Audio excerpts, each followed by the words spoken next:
আগুনে পুড়েছে শরীরের সিংহভাগ। হাসপাতালের বেডে শুয়ে বসে দিন কাটছে খুলনার ১০ম শ্রেণীর শিক্ষার্থী সাদিয়ার। চিকিৎসকরা জানিয়েছেন সুস্থ হতে প্রয়োজন কয়েক দফা অস্ত্রোপচার, কিন্তু হতদরিদ্র পরিবারের নেই সে সামর্থ্য। এই পরিস্থিতিতে অনেকটাই অনিশ্চিত সাদিয়ার সুস্থতা ও পড়ালেখা। হাসপাতালের বিছানায় কাতরাচ্ছে খুলনার মিকশিমিলি গ্রামের ১০ম শ্রেণীর ছাত্রী সাদিয়া সুলতানা সাথী। নীরব কান্নায় স্পষ্ট অগ্নিদগ্ধ সাদিয়ার যন্ত্রণা। গেল ১৪ ডিসেম্বর কাঠের চুলায় পানি গরম করতে গিয়ে দগ্ধ হয় সাদিয়া। পুড়ে যায় শরীরের বেশ কিছু অংশ। এরপর থেকেই খুলনা মেডিকেলের বার্ন অ্যান্ড প্লাস্টিক সার্জারি বিভাগই তার ঠিকানা।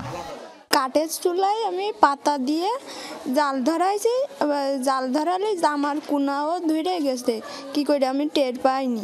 চিকিৎসা বিজ্ঞানের ভাষায় আগুনে সাদিয়ার হিস্ট্রি অফ ফ্লেম বার্ন হয়েছে। সেরে উঠতে প্রয়োজন একাধিক অস্ত্রোপচার। আপাতত ড্রেসিং এবং ওষুধ চলছে, যে ওষুধ প্রয়োজনীয় ওষুধপত্র চলছে, এবং আমাদের পরবর্তী প্ল্যান হলো ওর অপারেশন লাগবে। এই অপারেশন এক বা একাধিকবারও লাগতে পারে। তার 2টা হাতেরই অপারেশন লাগবে, 2টা ব্রেস্টেরও অপারেশন লাগতে পারে, স্তনের অপারেশন।